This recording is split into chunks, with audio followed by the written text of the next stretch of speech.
Hey, everybody out there. Thanks for tuning in with us again. This is going to be part two of our 4 reasons your Facebook ads suck. We're currently talking about number one. I will just let Jay, seasoned Facebook expert, catch us up. Awesome. Okay, perfect. So let's hopefully we can just continue off there. Now, when we're talking about targeting, so the first thing is that we were just talking about how our test audiences are typically are way too narrow or too small. Mm-hmm. So the golden rule is that we want to make sure that we're targeting audiences over 100,000 people. And actually, 100,000 is really kind of on the small side. If we can get a little higher, we want to get a little higher. Now, before we get there, what we do is we actually start broad. And when we start broad, in the sense that we want to give Facebook all the data opportunity to tell us who's clicking on the ads. Mm-hmm. They're going to do a really good job. You know, if we're targeting some specific interests, they're going to give us a really, really, really good job of telling us who's clicking on stuff and who's not. So when we start broad, typically the strategy that I'll run is I'll run 18 to 65 plus, male and female, and then with targeting in there. And then the next phase of that is to find these audiences and to really start going narrow, but not too narrow. Mm-hmm. So if that makes sense, basically the numbers that I like to play in so that we don't deal with ad burnout is anywhere from like 250 up to 1 million people. And if we're going really broad, then I like to go above 1 million and be able to scale that with the budgets. Right. So that is number one on your ads probably suck because your audiences are too narrow.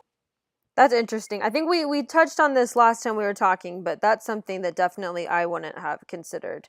Because typically what I have been told is you want to be more specific, but I guess depending on how many people you intend on long-term targeting, it makes sense that you don't want to burn them out and you want to make sure you're getting valuable information. So Yeah, that's a specific good is piece of good, advice. depending on what you do. Okay, so you can go very specific and have a lot of micro campaigns, and micro campaigns meaning a lot of people who are in an age band. So let's just say 35 to 40, and you test a whole wide spectrum of different interests within people in that age bracket. And you only test that age bracket because you know that that's working, and that's where a majority of your business is coming from. Mm-hmm. So I'll test hundreds of these different ad sets on smaller, specific, narrow tests. But again, I really like trying to find that sweet spot of over 250 and above. The number two reason is that quite possibly your ad copy sucks. Okay. Okay. Now, a smart marketer will understand that running ad copy to different types of offers or different types of products, there's many different types that work well. Mm-hmm. If I'm going to sell an e-commerce product, I do not want to have long form copy. Okay, that just doesn't work. It's interruption marketing at its best. And what you're asking for people when they're on Facebook with their user intent is you're asking people to work and work hard to read something that is just particularly not that interesting, possibly, or the image is doing most of the selling. So some other types of ad copy that would be different from other platforms or other offers, I should say, would be if you're selling a course. Okay, if you're selling a course, potentially you want to have a little bit longer ad copy.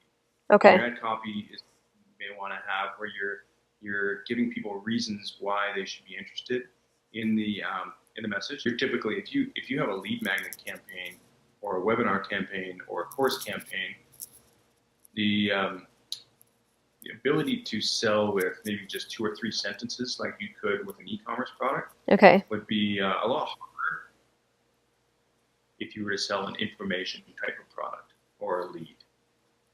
Okay. So that's much harder to do. I can see that. So in this case, if it's something more of investment like a webinar or a course, you want to be giving more information. That's what the consumer is wanting out of that ad. Yeah, and it's what you want to give the consumer, to give them more reasons why they should click. At the end of the day, you want them to click. Okay. Okay. So the ad Sorry. I don't know if I'm talking over you. It's like a little bit of a delay.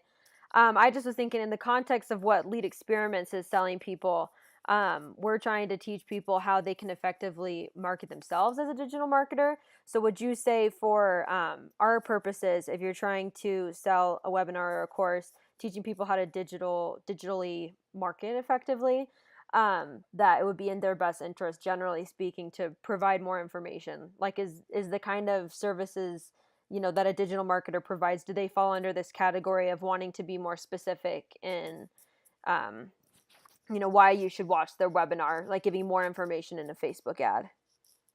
Yeah, I think with Lead Experiments is a really good example. Those that haven't looked at it, follow them, and you'll definitely get to see the ads. They're doing a good job over there. Remember the platform that which is Facebook, and so stories work really well in there. And inside a story, you can open with some compelling information that gets people interested, and then you can actually go into possibly some teaching points, story that will segue into why they should continue to keep reading and why they should be interested in clicking and going to the next step in the funnel. Right. All right, that's a good piece of advice too. I think you're definitely onto something with stories, remembering what platform you're on.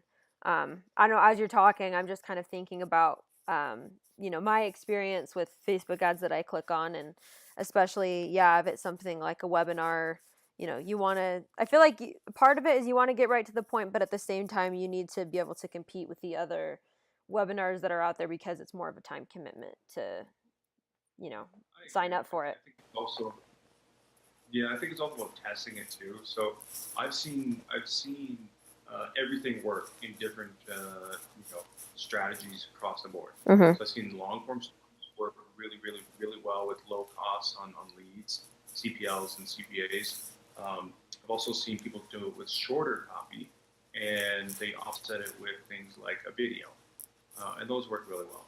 Hmm. So it's about understanding that the ad copy at the end of the day has to fit the model of what you're trying to achieve. Okay, so if I'm selling a widget, right? If I'm selling this flashy pen that nobody else has, chances are I'm not going to sell it with long form story copy, unless of course there's a real good big brand behind it. Then I may consider doing that. But something where I'm selling a widget like this, I'm going to want to sell it with short copy, sweet, to the punch, and getting people to commit to the action so they can get to the next step, which the sales page, and then turn it sells the product on the sales page. So again, ad copy has to fit the model of what you're trying to achieve. And then the second part of that is that your images are actually worth 80% of the success of an ad. If you have a list of images you're going to use, you need to make sure those images are native images, in a sense that you don't use stock images. If you use stock images, you're stuck in the 90s. No more stock. You've got to use images. The reason is that it's Facebook is the platform that is raw, it's real. People are putting their own personal pictures up, and so there's an expectation that people want to be able to use those and to see so they can connect with it. People have a much better chance of connecting with it versus a stock image of someone smiling sitting on a beach. Or the thumbnails to your videos. Just test it. Test lots of them. See what works. And then match those images up with just one copy. So when I would test it, I would test one copy and then test it across 5 or 6 different images. And let's see which one works. Sounds effective. Yeah, I think that's a mistake a lot of people make with Facebook ads is, you might have a really great image, but it might not be targeting the right audience or resonating with the audience. I mean, what I'm hearing you saying is that you rely a lot on experimentation, that there isn't, a one right way to do things. You kind of have to try it out every time you're putting out a new campaign. And I think that that's what a lot of people don't do is they're kind of, banking on their one thing and they make the investment from the start before they test it. So I don't know. That's something that's sticking out to me from what you're saying is the importance of holding a lot of these campaigns and seeing what works and then putting your money into it, really. Absolutely, yeah. So it's about testing. Testing is the key. Believe it or not, probably 2 to 3 out of 10 people who run Facebook ads are willing to actually test. And those 2 to 3, they're going to have a much better chance of winning because they're testing frequently, and they're testing often. So if you're not testing, you're just basically burning a lot of money, because that one ad that you tested for the 6th time, it can turn around and actually do really well for you. And it's also to, like I mentioned earlier, there are 1,000. I probably said there's 1,000 in one ways that you can lose weight. Mm-hmm. Right? There's so many different ways you can lose weight, and it's a matter of finding what works for you, but based on a set of principles and core rules. Those are, and when you're running advertising, there's just, you want to be profitable, and B, you want to make sure things are working, and when they're working, you want to keep testing and optimizing and then scaling. So there's just there's so many different ways you can skin the cat, like you said, for sure. So why don't we go ahead and jump into number 3? All right, number 3, take it away.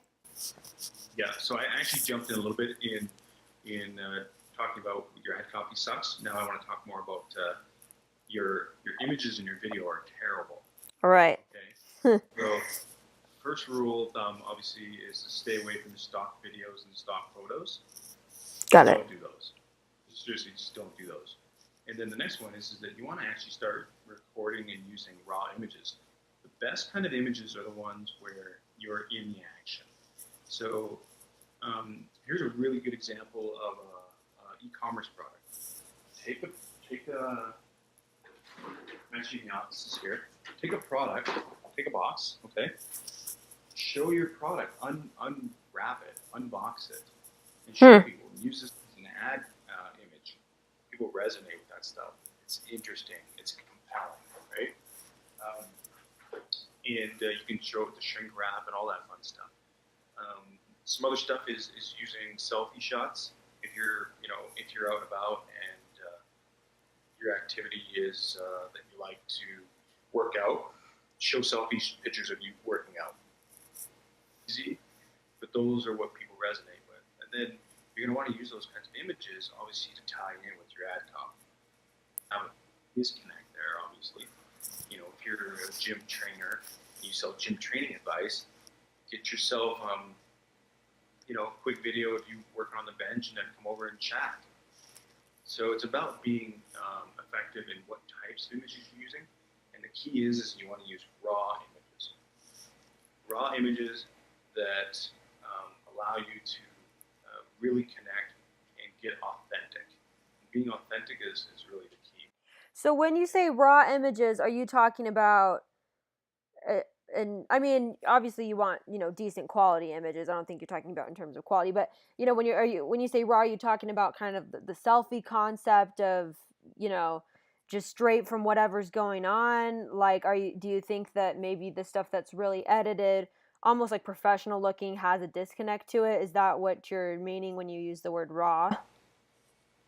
Yeah, raw in the sense that you don't need to get a photographer out. Okay. And you don't need to have the photographer set up a studio to show your personality behind the advertising. Huh. Okay. You want to go that advertising, and so for example, with lead experiments, Bryson goes through and he has some really good videos of him on screen. People connect with that. They connect with personality, connect with the brand of people behind the brands, right? And so that would be a really good example of what raw is. So this is simply taking your phone, using it, putting it on a tripod or a selfie stick or whatever, and getting those shots. And so do you think that this kind of, going for the raw look, going for authenticity, do you think that applies across the board of just, any kind of company wanting to advertise on Facebook ads, or do you think that it's more specific for, I don't know, more like brand personalities? I actually would argue that almost any company could do it. If Google lists an ad around a product, Google could do a case study. They could have an image of someone that is part of their case study. They're selling a software product. There are people who create physical widgets and they absolutely can be behind that. And I think it's about testing it, but having having a process where, hey, we're going to test physical products. Let's see how those do in the ads, and then let's have people in the ads with the products, right?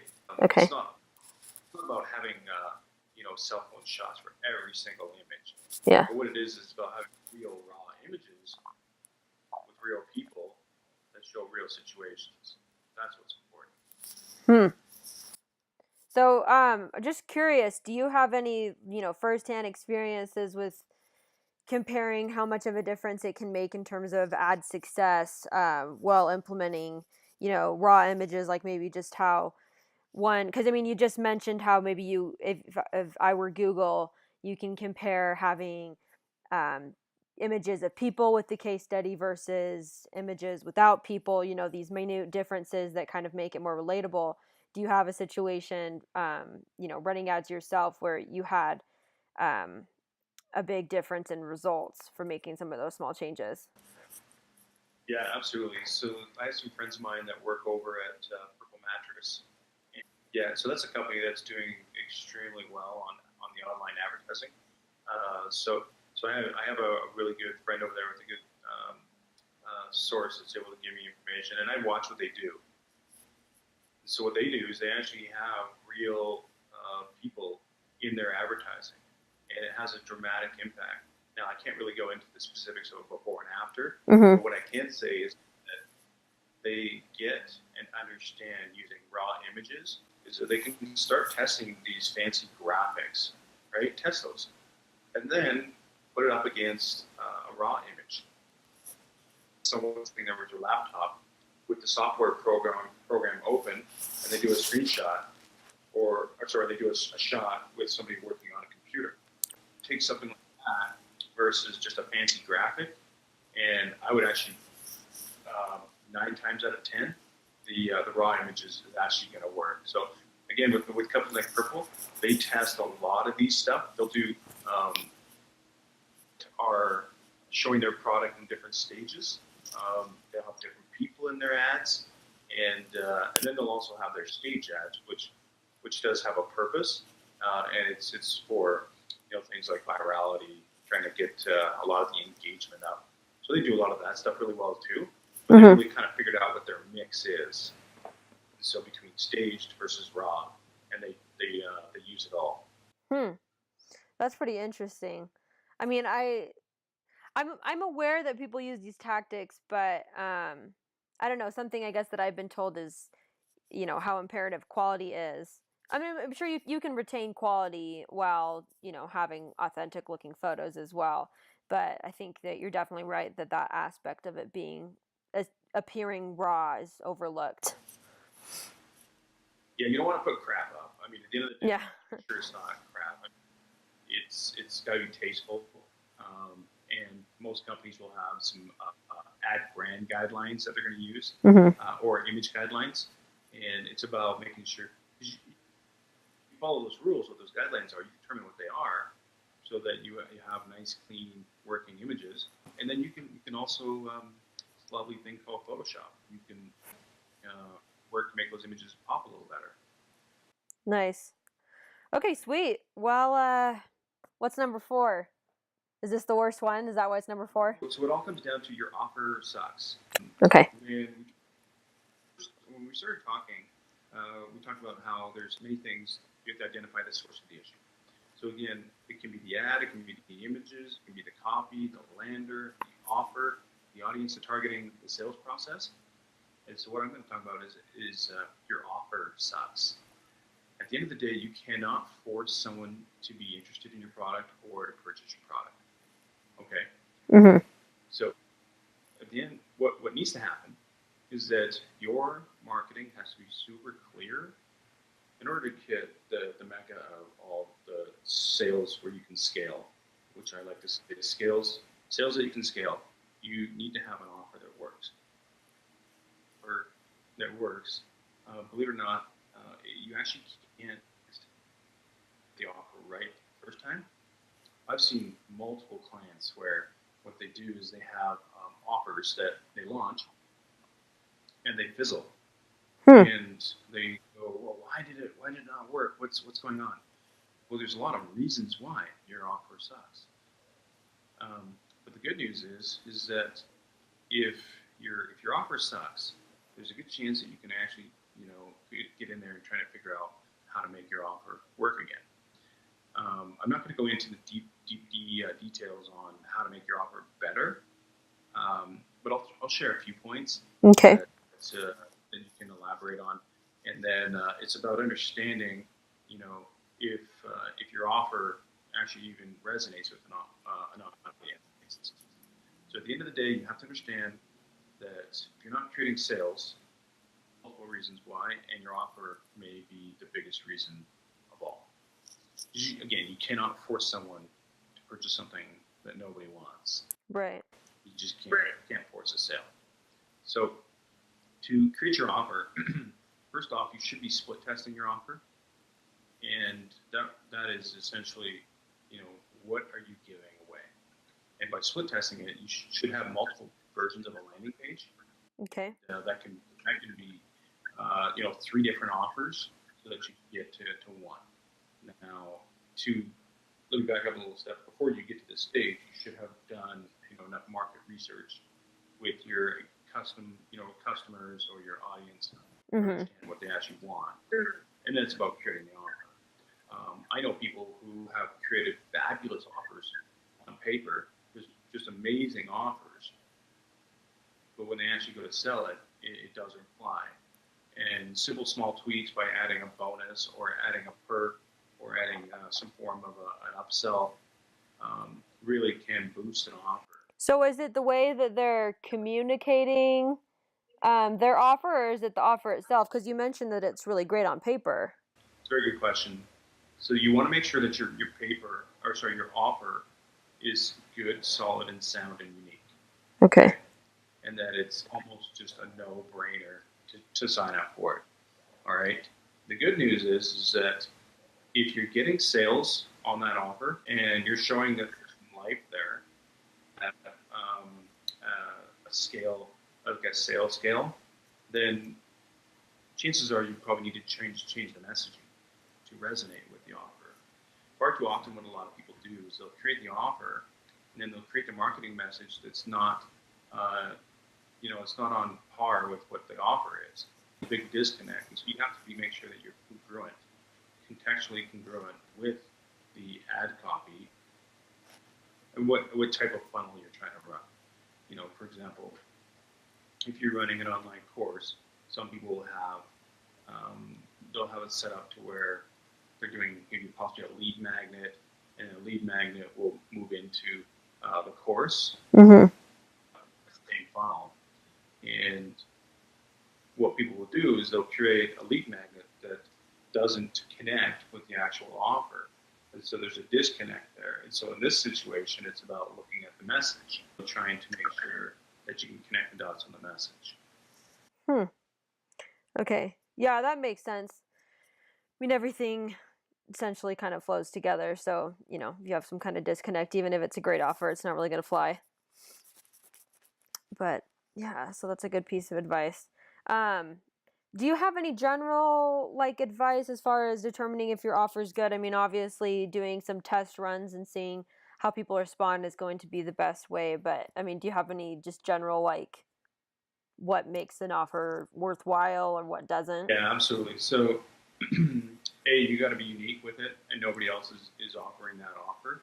And then B, how much did you spend to get that offer, to get that business, and how much business did you get out of that? So how much did you spend? How much did you generate? Those are the key metrics. If you, at the end of the day, if someone doesn't pull out their wallet to give you money for that offer, chances are the offer either it sucks or your message to that offer sucks. And that's when you want to at that point, right? And so then you start looking at, all right, do I need to offer more? Or potentially do I need to offer less? Or do I need to be offering it to different people? So there's a lot of directions where your message could go awry. It's all kind of form to getting, at the end of the day, we're targeting can sell anything to anybody within reason. And all we need to sell is we need a product and an audience. And so to go from an audience, you need to make sure that their audience sizes are the right sizes and that they are targeted properly. We need to make sure that our ad copy dialed into that offer. And then once we get the ad copy, we need to also work to get the images and or the video image assets linked in with that. And then ultimately have our offer dialed in. And that is 4 reasons why your Facebook ads probably suck. All right. Well, thanks so much. I learned a lot from that. Sorry, I know I have a lot of questions, but you did a really good job answering them. So I appreciate it. Awesome. Thanks for having me.